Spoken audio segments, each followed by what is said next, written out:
গল্পটি শুরু হয় হোটেলে খাবার খেতে থাকা এক ড্রাইভারকে দেখিয়ে।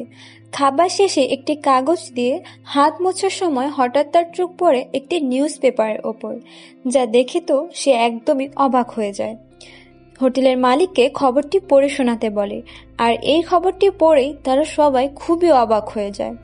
সাথে সাথেই ওই ট্রিপ ক্যান্সেল করে তারা সবাই গাড়ি ঘুরিয়ে রওনা দেয় কেরালায় তাদের গ্রামের উদ্দেশ্যে।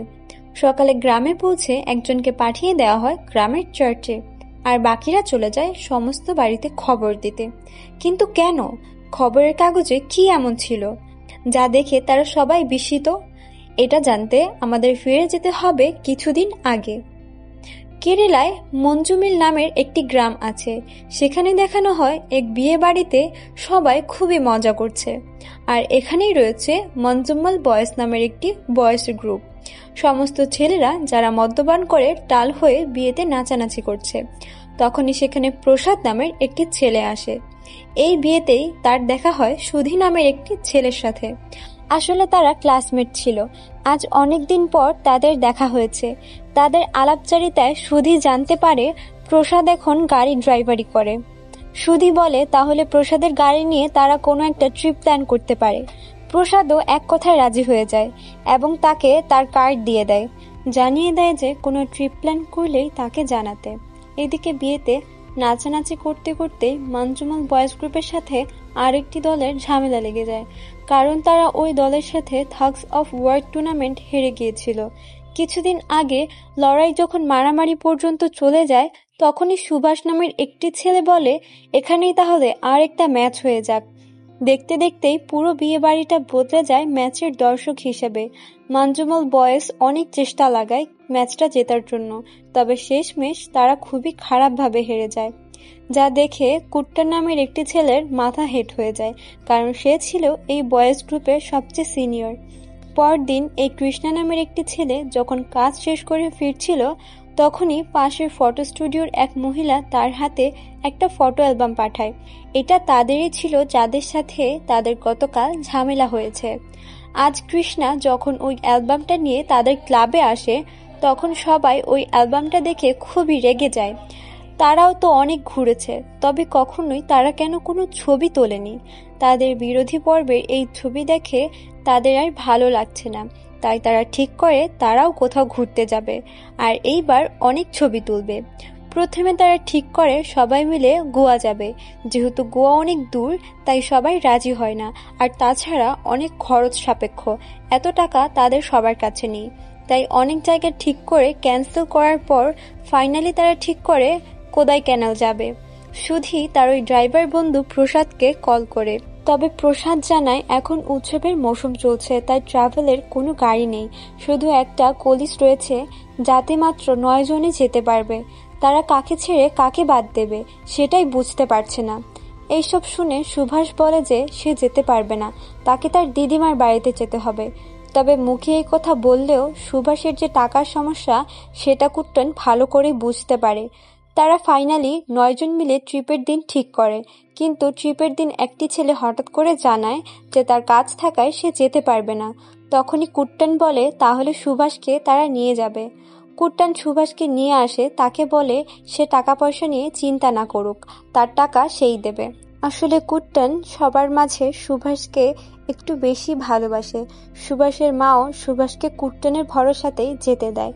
এরপর তারা সবাই মিলে রওনা দেয় কোদাই ক্যানেলের উদ্দেশ্যে। রাস্তায় তারা অনেক হই হুল্লোড় করে। এক জায়গায় থেমে খাওয়া দাওয়া শেষ করে সেখানকারই একটি মন্দির দর্শন করে, আর সেখান থেকেই একটি গানের ক্যাসেট কিনে নেয়, যেটা ছিল কামাল হাসানের গুনা মুভির গান। এরপর তারা ফাইনালি এসে পৌঁছায় তাদের গন্তব্য কোদাই ক্যানেলে। সেখানে তারা অনেক ঘোরাঘুরি করে, ছবি তোলে, অনেক মজা করে সময় কাটায়। সবশেষে তাদের আজ ফিরে আসার পালা। তখনই হঠাৎ সুধী বলে ওঠে তারা তো একটা জায়গা মিস করে ফেলেছে, একটা গুহা যেখানে কামাল হাসানের গুনা মুভির শুটিং হয়েছিল। এই কথা শুনে সবাই ঠিক করে তারা সেই গুহায় যাবে। এরপর তারা সবাই এসে পৌঁছায় সেই গুনা ক্যাফে। সেখানে পৌঁছে তারা একটা দোকানে কিছু খাবার খায়। এরপর তারা সবাই গুনা ক্যাফে আসে। একজন ফটোগ্রাফার তাদের ছবি তুলতে বলে 50 টাকার বিনিময়ে, কিন্তু ছেলেগুলো তার হাতে নিজের ক্যামেরা তুলে দিয়ে বলে ছবি তুলে দিতে। সবাই মিলে সেখানে গ্রুপ ফটো তোলে। সুধী তাদেরকে গুহায় নিয়ে যেতে চায়, তবে দেখতে পায় রাস্তায় গ্রিল দিয়ে বন্ধ করা। সেখানে সাইনবোর্ড দিয়ে লেখা আছে সতর্কবার্তা, নিচে যাওয়া নিষেধ। সবাই হতাশ হয়ে ফিরে আসতে চায়, তবে তখনই দেখতে পায় 3জন ছেলে ওই গুহা থেকে বেরোচ্ছে। এটা দেখে তারা তো আর কিছুতেই মানবে না। তারাও ঠিক করে তারা সেই গুহায় যাবেই। এরপর তারা ওই গেট টপকে চলে যায় গুহার দিকে। প্রকৃতির এই সৌন্দর্য দেখে তারা সবাই অভূতপূর্বভাবে তাকিয়ে থাকে। সবাই খুবই আনন্দের সাথে গুহাটিকে এক্সপ্লোর করছিল। তারা দেখতে পায় অনেকেই পাথরের গায়ে তাদের নাম লিখে গেছে। কৃষ্ণা সেখানে একটি রঙের কৌটা পায়। ঠিক করে তারাও এই পাথরের গায়ে মঞ্জুমেল বয়েস লিখবে। এদিকে সুভাষ নিচে ছবি উঠাচ্ছিল। সুভাষ লেখাটা দেখে বলে, দারুণ হয়েছে, তবে ডেটটা লিখতে হবে। এই বলে সামনে যাওয়ার সময় হঠাৎই সে একটা গর্তে পড়ে যায়। প্রথমে তো কেউ কিছু বুঝতে না পারলে কি হলো, সবাই নিচে গর্তের সামনে এসে সুভাষকে ডাকতে থাকে। ভাবতে থাকে হয়তো সুভাষ তাদের সাথে মজা করছে। তখনই হঠাৎ করে শত শত চামবাদুর সেই গর্ত থেকে তীব্র বেগে বেরিয়ে আসে। এইসব দেখে তখন তারা খুবই ভয় পেয়ে যায়। ওপর থেকে একজন ট্যুরিস্ট গাইড কেভ থেকে এত বাদুড় উঠতে দেখে খুবই ভয় পেয়ে যায়। তার চাহনিতে বোঝা যায় এটা কতটা ভয়ানক বিষয়। এদিকে সমস্ত ছেলেরা ক্যামেরার ফ্ল্যাশব্যাক চালিয়ে দেখার চেষ্টা করছে গর্তের ভেতরে, তবে তা এতটাই অন্ধকার ছিল যে ক্যামেরার ফ্ল্যাশেও তারা কিছুই দেখতে পারছে না। তখনই একজনের পা লেগে একটা পাথর সে গর্তে পড়ে যায়। সেই শব্দ শুনে তারা ভালো করেই বুঝে যায় এটা কোনো সাধারণ গর্ত নয়। এই গর্তের শেষটা কোথায় তা তারা কল্পনারও করতে পারবে না। এটা দেখে অবিলাস নামের একটি ছেলে একদমই আটকে যায়। বারবার বলতে থাকে সুভাষ চলে গেছে, সুভাষ আমাদের ছেড়ে চলে গেছে। এসব বলতে বলতে সে নিজেও গর্তের দিকে এগিয়ে যায়। অভিলাষের অবস্থা দেখে সবাই বলে তাকে এখান থেকে নিয়ে যেতে, নয়তো সেও এই গর্তে ঝাঁপ দেবে। সেজু নামের একটি ছেলে তাকে নিয়ে গুহা থেকে বেরিয়ে আসে। ততক্ষণে ওই ট্যুরিস্ট গাইড সেখানে এসে পৌঁছায়। জিজ্ঞেস করে কি হয়েছে। সবাই কাঁদো কাঁদো গলায় বলতে থাকে সুভাষ গর্তে পড়ে গেছে। এইটা শুনে ট্যুরিস্ট গাইড ভয় পেয়ে যায়। তাদেরকে বলতে থাকে এখান থেকে চলে যেতে। এই গর্ত কোনো সাধারণ গর্ত নয়। কুট্টান তার এই কথায় আরো রেগে যায়। সে সবাইকে বলে দেয় তার কথা না শুনে বাইরে গিয়ে মানুষ ডেকে আনতে। সাথে সাথে 4 বন্ধু দৌড়ে চলে যায় বাইরে। বাইরে এসে সেই ফটোগ্রাফারকে দেখে তার হাতে পায়ে ধরে বলতে থাকে আমাদেরকে সাহায্য করতে। তার বন্ধু গর্তে পড়ে গেছে। ফটোগ্রাফার একদমই চমকে যায়, বলতে থাকে এখন আর কেউ তাদের সাহায্য করতে পারবে না, তার বন্ধু বেঁচে ফিরে আসতে পারবে না। ছেলেগুলো বারবার কাকুতি মিনতি করতে থাকে সাহায্যের জন্য। তখনই ফটোগ্রাফার বলে ফরেস্ট গাইড এখনই বাইরে গেল, তাড়াতাড়ি গিয়ে তাকে খবর দিতে। তারা সবাই আবার ছুটে যায় বাহিরের দিকে। কোথায় ফরেস্ট গার্ডকে না দেখতে পেয়ে ছুটে আসে সেই দোকানে যেখান থেকে তারা খাবার খেয়েছিল। দোকানদারকে বলতে থাকে তাদের বন্ধু গুনা ক্যাবের গর্তে পড়ে গেছে। দোকানদারও এটা শুনে চমকে যায়। সেও বলতে থাকে এখন সাহায্য চেয়ে কোনো লাভ নেই, যত তাড়াতাড়ি সম্ভব তাদেরকে গ্রামে ফিরে যেতে বলে। এখানে থাকলেই তারা অনেক ঝামেলায় পড়বে। তবে ছেলেগুলো তাদের বন্ধুকে ছেড়ে কিভাবে যাবে? তারা বারবার অনুরোধ করতে থাকে। ওই দোকানদারের মেয়ে তাদেরকে বলে সোজা পুলিশ স্টেশনে যেতে। অনিল নামের ছেলেটি সেখানেই থেকে যায়, আর 3জন চলে যায় তাদের গাড়ির কাছে। তারা প্রসাদকে বলতে থাকে সোজা পুলিশ স্টেশনে যেতে। সুভাষ গর্তে পড়ে গেছে। তারা গাড়ি নিয়ে সাথে সাথেই বেরিয়ে পড়ে থানার উদ্দেশ্যে। অন্যদিকে অনিল ওই দোকানদারকে তার সাথে গুহায় যেতে বলে। অনিল তাকে নিয়ে তাড়াতাড়ি দৌড়ে সে গুহায় যায়। চিজু অবিলাসকে বাইরে বসিয়ে সেও চলে আসে গুহায়। ওই দোকানদার গুহায় এসেই প্রথমে সবাইকে সেই গর্তের সামনে থেকে সরে যেতে বলে। আসার সাথে সাথে সে বলে জায়গাটা তোমরা যেমন ভাবছো এটা তেমন নয়, এটা খুবই ভয়ঙ্কর একটা গুহা। দেখতে দেখতে আকাশ ছেড়ে আসে ঘন কালো মেঘ। পুরো জায়গাটাকে মনে হচ্ছিল অন্ধকার ঘিরে ধরেছে। সাথে সাথেই শুরু হয়ে যায় মুষলধারে বৃষ্টি। এই বৃষ্টির মাঝেই পাহাড়ের রাস্তায় গাড়ি চালিয়ে প্রসাদ এসে পৌঁছায় পুলিশ স্টেশনে। এরপর তারা সবাই পুলিশকে বলে প্লিজ স্যার আমাদেরকে হেল্প করুন, আমাদের এক বন্ধু গুনা ক্যাভের গর্তে পড়ে গেছে। এই গুনা ক্যাভের নাম শুনে পুলিশ একদমই অবাক হয়ে যায়। যেই পুলিশ তাদের সাথে কথা বলতে চাচ্ছিল না সে এখন তাদের জিজ্ঞেস করতে থাকে কেন তারা সেখানে গিয়েছিল। সে চলে যায় থানার বড়বাবুকে এই কথাটা জানাতে। আর সেখানে থাকা পুলিশ তাদেরকে বোঝাতে থাকে কেন গিয়েছিল সেখানে তারা। সাইনবোর্ডে তো লেখাই ছিল ভেতরে যাওয়া নিষেধ। তোমাদের বন্ধু যেখানে পড়ে গেছে সেখান থেকে আর ফিরে আসবে না। ছেলেগুলো পুলিশের হাতে পায়ে ধরতে থাকে সাহায্যের জন্য। তবে পুলিশ বলে, আমার পায়ে পড়ে কোনো লাভ নেই, তোমার বন্ধু জীবিত ফিরতে পারবে না। জানো ওই গুহার আসল সত্য কি? এরপরেই এখানে পুলিশ তাদেরকে গুহাতে সেই দোকানদার বাকি ছেলেদেরকে এবং গুহার বাইরের ট্যুরিস্ট গাইড অভিলাষকে, তারা সবাই মিলে তাদেরকে বলতে থাকে সেই গুহার ইতিহাস। এই গুহার আসল নাম হলো ডেভিলস কিচেন, অর্থাৎ শয়তানের রান্নাঘর নাম রেখেছিল ইংরেজরা। তারা শুধু শুধু এই নামটি রাখেনি, এর পেছনে অনেক কারণ রয়েছে। এরপর কামাল হাসানের গুনা সিনেমার শুটিং হবার পর থেকেই এই গুহার নাম হয়েছে গুনা ক্যাভ। স্বাধীনতার পর থেকে এখন পর্যন্ত ১৩ জন এই গর্তে পড়েছে, তাদের মধ্যে একজনও বেঁচে ফিরে আসতে পারেনি। বেঁচে ফিরে আসা তো দূরের কথা, তাদের লাশটা পর্যন্ত উদ্ধার করতে পারেনি কেউ। এই গর্ত কম করেও ৯০০ মিটার গভীর। কোদাই ক্যানেলের সবচেয়ে উঁচু পাহাড়ের উচ্চতা যতটুকু, এই গর্তের গভীরতা তার থেকেও বেশি, যেখানে না পৌঁছায় কোনো আলো আর নত কোনো বাতাস। ১০ বছর আগে লাস্ট ওই গর্তে পড়েছিল একজন সেন্ট্রাল মিনিস্টারের নেফিউ। দেশের সমস্ত বড় বড় ফোর্স এসেছিল রেস্কিউ করার জন্য, কিন্তু ব্যর্থ হয়েছে। এমনকি তারা ১৫ লাখ টাকা পুরস্কারও ঘোষণা করেছিল যদি কেউ তার একটা হাড় পর্যন্ত এনে দিতে পারে শেষকৃত্যের জন্য। এই গ্রামের সবাই টাকার পাগল হলেও তারা কেউ যাওয়ার সাহস পায়নি, কারণ সবাই জানে ওই গর্ত কতটা ভয়ঙ্কর।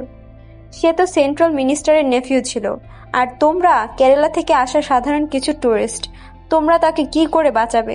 এইসব ইতিহাসের কথা শুনে সবার ভয় আরো বেড়ে যায়, আরো বেশি দুশ্চিন্তা করতে থাকে তাদের বন্ধু সুভাষের জন্য।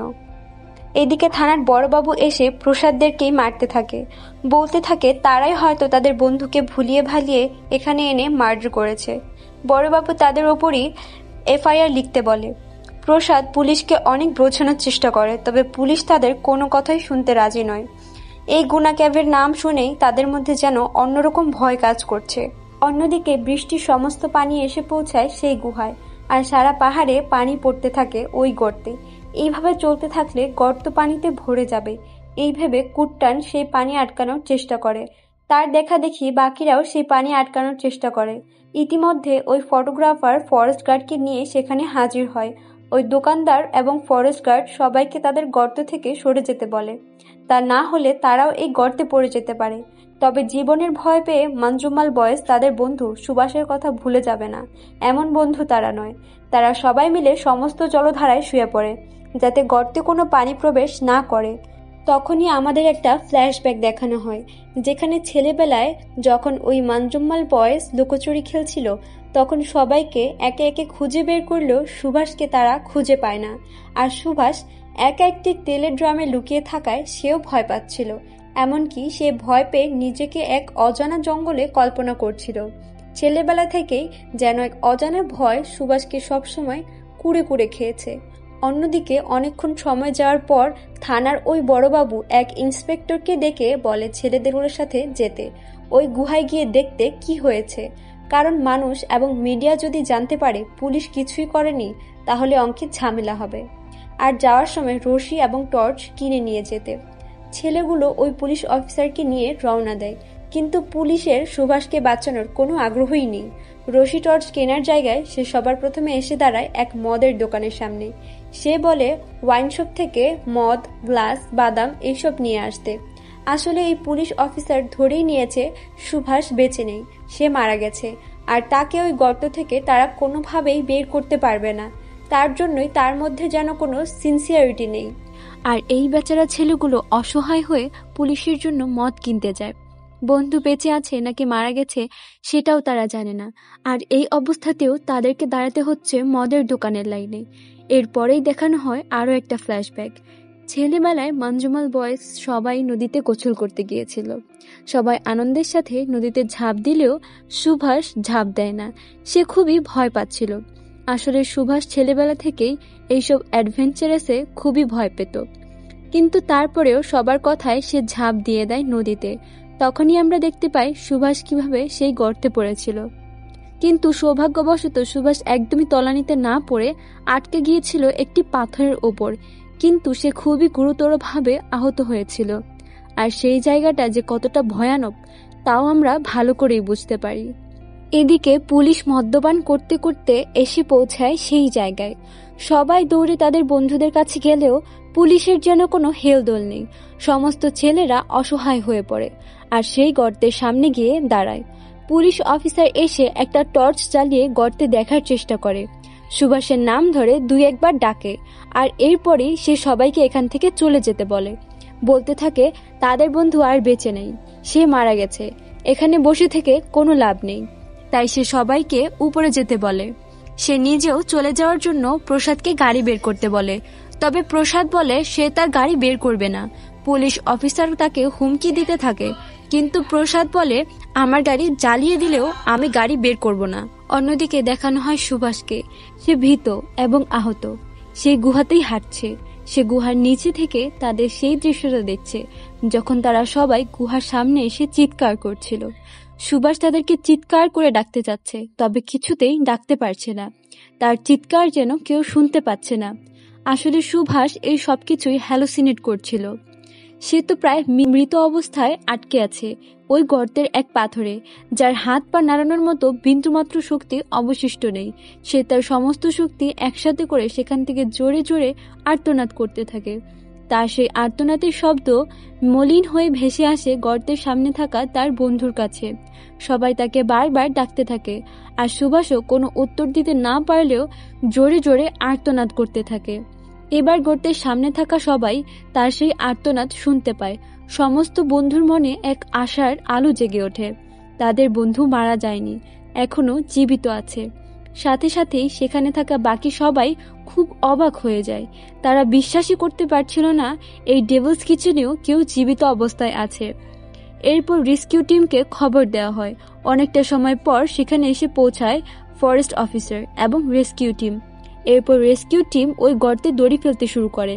অনেক সময় কেটে গেলে কেউ ওই গর্তে এখনো নামেনি। এটা দেখে ছেলেরা চুপ করে থাকতে পারে না। সিজু অফিসারদের কাছে এসে বলে, স্যার, অনেকটা সময় কেটে গেছে, নিচে সুভাষের জীবন যেতে পারে, তাড়াতাড়ি কোনো এক মানুষকে নিচে পাঠান। অফিসার তার উপরই চিৎকার করতে থাকে আর বলতে থাকে তাকে শেখাতে হবে না কি করে পুলিশের কাজ করতে হয়। তখন ওই ফটোগ্রাফার বলে, এই গর্তটা আর 5টা গর্তের মতো সোজা না, অনেক তেরা বাঁকা, এখানে রশি ফেলে কোনো লাভ নেই। আর তাছাড়া নিচে অনেক ঠান্ডা রয়েছে, বেশিক্ষণ থাকলে ছেলেটির জীবনও চলে যেতে পারে। এইসব শুনে রেস্কিউ অফিসার একজনকে নিচে পাঠানোর আদেশ দেয়, কিন্তু কোনো কর্মী এই গর্তে নামতে রাজি হয় না। সবাই নিজের জীবনের এবং পরিবারের কথা ভেবে গর্তে নামার থেকে পিছু পা হয়।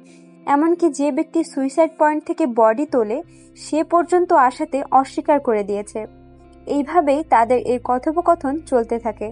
তখন আমাদের আরও একটি ফ্ল্যাশব্যাক দেখানো হয়। সেই দিন নদীতে গোসল শেষে তীরে উঠতেই তারা দেখতে পায় তাদের মধ্যে একজন নিখোঁজ। তখন সবাই আনাগোনা করতে থাকলেও কুট্টন কোনো কিছু না ভেবে সোজা আবার নদীতে ঝাঁপ দেয়। সাঁতার কেটে খুঁজতে থাকে তাদের হারিয়ে যাওয়া সেই বন্ধুকে। এরপর নদীতে ডুবতে থাকা তার সেই বন্ধুকে সে বাঁচিয়ে তুলে তীরে আনে। কুট্টান ছেলেবেলাতেও বন্ধুর জীবন বাঁচাতে পিছুপা হয়নি, আর আজও হবে না। তাই সে এসে অফিসারদের বলে কেউ নিচে না গেলে সে যাবে। অফিসার তাকে ধমক দিয়ে বসতে বলে, তবে কুট্টান বলে, স্যার, আপনারা অনেকক্ষণ থেকেই চেষ্টা করেছেন কিন্তু নিচে যেতে চাইছেন না, আর এখন আমি পিছুপা হব না, আমি প্রবেশ করব ওই গর্তে।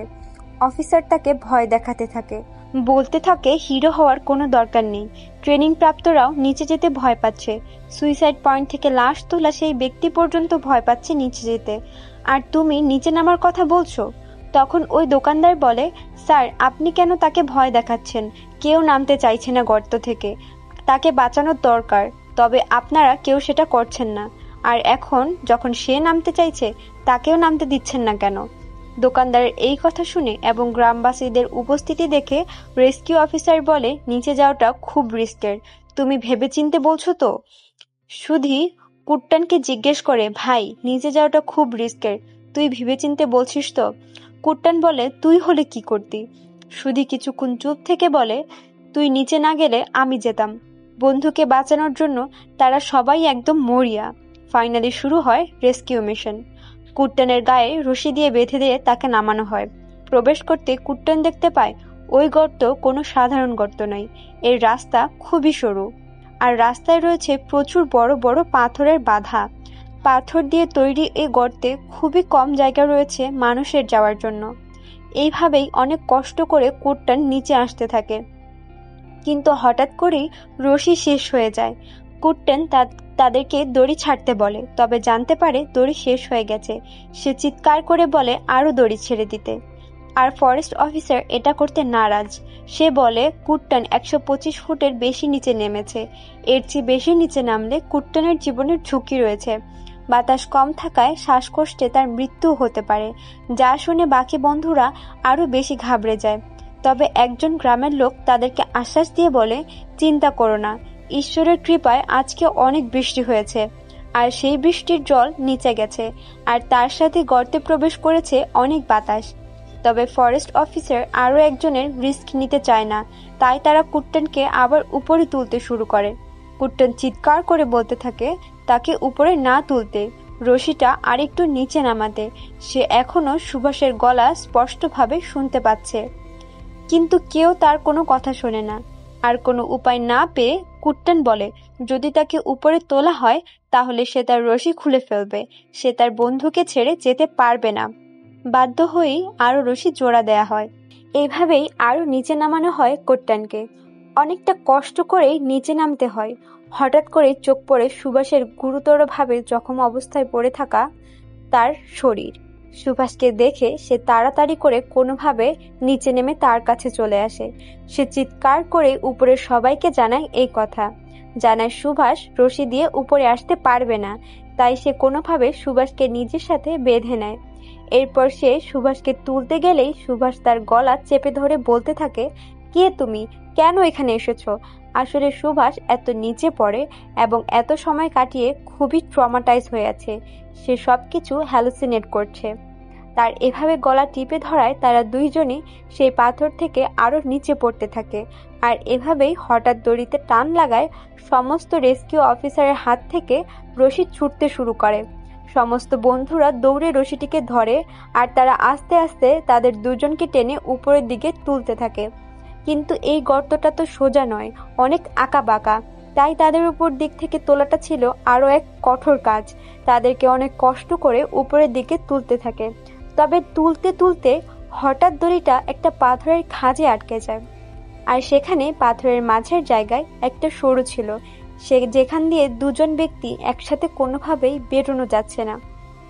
ছেলেরা আরো জোরে জোরে রশি টানতে থাকে, তবে তাদের এই টানে কুট্টানদের কোনো উপকার তো হচ্ছিলই না, বরং তারা বারবার পাথরের ধাক্কা লেগে আহত হচ্ছিল। এমত অবস্থায় তারা কি করবে কিছুই বুঝতে পারছে না। আর ইতিমধ্যে অবিলাস নামের একটি ছেলে সেখানে হাজির হয়। ঠিক ওই গর্তের উপরে তাকে ওই অবস্থায় দেখে বাকি সবাই ঘাবড়ে যায়। তারা জানে অবিলাসের মাথা ঠিক নেই, সে যখন তখন এই গর্তের উপর ঝাঁপিয়ে পড়তে পারে। তাই সবাই অবিলাসকে বলতে থাকে বাহিরে গিয়ে অপেক্ষা করতে, কিছুক্ষণের মধ্যেই তারা সুভাষকে নিয়ে উপরে চলে আসবে। কিন্তু অবিলাস তাদের কোনো কথা শোনে না। অভিলাষ বিষয়টা বুঝতে পেরেছে কেন রশি টানা সত্ত্বেও তারা উপরে আসতে পারছে না, তাই সে সবাইকে বলে রশিটা একটু লুজ করতে। আর তখনই মঞ্জুমাল বয়েসের সেই রশি টানার প্র্যাকটিস কাজে লাগে। তারা ঠিক তাদের নিজস্ব পজিশন নিয়ে নেয়। এরপর তারা আস্তে আস্তে রশিটিকে লুজ করতে থাকে, আর লুজ করার পর এক ঝটকাতে কুট্টান এবং সুভাষকে উপরে তুলে আনে। সুভাষের এমন অবস্থা দেখে তারা সবাই অনেক কষ্ট পায়, তবে সেই কষ্টের চেয়েও বেশি খুশি হচ্ছে এইটা ভেবে যে অন্তত তাদের বন্ধু বেঁচে আছে, তাকে এই ডেভিলস কিচেন থেকে তারা বের করে আনতে পেরেছে। এরপরে সুভাষকে নিয়ে দৌড়ে তারা বেরিয়ে যায় ওই গুহা থেকে। উপরে এসে তাকে নিয়ে বসে। তখনই এক মহিলা এসে সুভাষের পা ছুঁয়ে তাকে প্রণাম করে, বলে তুমি মৃত্যুর মুখ থেকে ফিরে এসেছো। সাথে সাথেই সুভাষকে নিয়ে যাওয়া হয় হসপিটালে। হসপিটালে তার চিকিৎসা করা হয়। তার শরীরে অনেক ফ্র্যাকচার রয়েছে, অনেক চোট রয়েছে, আর তার ট্রমা কেয়ারের প্রয়োজন, যেটা কোদাই ক্যানেলে নেই। সাথে সাথেই সুভাষকে নিয়ে রওনা হয় শহরের উদ্দেশ্যে। কিন্তু তখনই কিছু মিডিয়ার লোক এসে কুট্টানকে একটা ইন্টারভিউ দিতে বলে। তার কাছ থেকে তারা জানতে চায় কিভাবে সে জীবনের বাজি রেখে তার বন্ধুকে বাঁচিয়েছে। তবে কুট্টানের কাছে সবচেয়ে বড় প্রায়োরিটি হচ্ছে সুভাষের চিকিৎসা। তাই সে ইন্টারভিউ দিতে রাজি হয় না, সোজা বেরিয়ে যায় কেরালায় তাদের গ্রামের উদ্দেশ্যে। এখানে কুট্টান চাইলে ইন্টারভিউ দিয়ে রাতারাতি ফেমাস হতে পারত, কিন্তু তার কাছে তার বন্ধুর চিকিৎসা বেশি জরুরি। এরপর তারা এসে সুভাষকে হসপিটালে ভর্তি করে। সুভাষের মা এসে ছেলের এমন হাল দেখে কুট্টানকে দোষ দিতে থাকে, কারণ সেই সুভাষকে ডেকে নিয়ে গিয়েছিল বাড়ি থেকে। এই ট্রিপের জন্য সুভাষের মা তাকে অনেক আবোল তাবোল বলতে থাকে তোমার এত বয়স হয়ে গেছে, তবুও বিয়ে করে সংসার করা বাদ দিয়ে এই ছেলেগুলোর জীবন নষ্ট করছো তুমি। কুট্টান সমস্ত দায় নিজের মাথায় নিলেও একবারও মুখ ফুটে বলে না যে সেই সুভাষকে ওই গর্ত থেকে বাঁচিয়ে এনেছে। কৃষ্ণা তার ক্যামেরাটা দিয়ে যায় স্টুডিওতে তাদের ট্যুরের সেই ছবিগুলো বের করার জন্য। সিজুও তার কাজে যুক্ত হয়ে গেছে। এভাবে একে একে সবাই তাদের স্বাভাবিক জীবনে ফিরে গেছে। কিন্তু সুভাষ সে কি এখনো ফিরতে পেরেছে? সে হাসপাতালে থেকে কিছুটা সুস্থ হয়ে বাড়িতে ফিরলেও সে কিন্তু সুস্থ নয়। সবসময় সেই গুহার দৃশ্য যেন তাকে তাড়া করে বেড়াচ্ছে। চোখ বন্ধ করলেই সেই ভয়ানক ডেভিলস কিচেনের দৃশ্য তার চোখের সামনে এসে ভাসে। কোনোভাবেই তার স্বাভাবিক জীবনে ফিরতে পারছে না সে। রাতে ঘুম থেকে ওঠে আর তার মাকে এখনো পাহাড়ে দিতে হয়। এভাবেই দিন কাটতে থাকে। এরপর সমস্ত বন্ধুরা সুভাষের বাড়িতে যায়। তারা তাদের ট্যুরের ওই ছবিগুলো দেখতে থাকে। সুভাষ অনেক চেষ্টা করে তার স্বাভাবিক জীবনে ফিরে আসার। এরপর গল্পে চলে আসে বর্তমান সময়ে। দেখানো হয় ওই ড্রাইভারকে। সেই হোটেলে যে পেপার কাটিংটা দেখেছিল সেখানে ছিল সুভাষ এবং কুট্টানের ছবি, যেখানে লেখা রয়েছে কিভাবে কুট্টান নিজের জীবনের বাজি রেখে তার বন্ধু সুভাষকে বাঁচিয়েছে। তারা এই নিউজ পড়ে সোজা গ্রামে ছুটে আসে। চার্চে গ্রামের সবাইকে ডেকে এই খবর জানানো হয়। চার্চের ফাদার জানায় এই খবর কোনোভাবেই শুধুমাত্র মঞ্জুমালে রাখা যাবে না। সমস্ত মিডিয়াকে ডেকে এই মহান কাজের খবর সারা দেশে ছড়িয়ে দিতে হবে। এইসব জানতে পেরে গ্রামের সমস্ত লোক কুট্টানের বাড়ির সামনে এসে উকিঝুঁকি দিতে থাকে এবং তাকে দেখতে থাকে। কুট্টান বুঝতে পারে না কেন তারা এমন করছে। সুভাষের মাও সেখানে আসে, কান্না করে কুট্টানের কাছে ক্ষমা চায়। বলতে থাকে সে না বুঝে কত কিছুই না তাকে বলেছে, ছেলের জীবন বাঁচানোর জন্য তাকে ধন্যবাদ জানায়। আজ কুট্টানের সাহসিকতায় পরিচয় এই পুরো গ্রাম পেয়ে গেছে। এরপর আরো কিছুদিন কেটে যায়। দেখানো হয় কুনা ক্যাবের ওই গর্তটি আজ ফরেস্ট ডিপার্টমেন্ট ফেন্স দিয়ে বন্ধ করে দিচ্ছে, যাতে আর কারো অবস্থায় সুভাষের মতো না হয়। আর এখানেই মুভিটি শেষ হয়। এই মুভির শেষেই দেখানো হয় রিয়েল লাইফের সেই মানজুমাল বয়েজদের এবং তাদের কোদাই ক্যানেলের সমস্ত ছবি। এবং 2008 সালে কুট্টানকে তার সাহসিকতার জন্য জাতীয় পুরস্কার দেওয়া হয়। আর এখানেই আমাদের আজকের গল্প সমাপ্ত হয়। তাই অবশ্যই যদি গল্পটি ভালো লেগে থাকে একটা লাইক করে দেবেন এবং কমেন্ট করে আমাদের জানাবেন আপনাদের মন্তব্য, এবং আমাদের চ্যানেলটিকে অবশ্যই সাবস্ক্রাইব করবেন। ধন্যবাদ।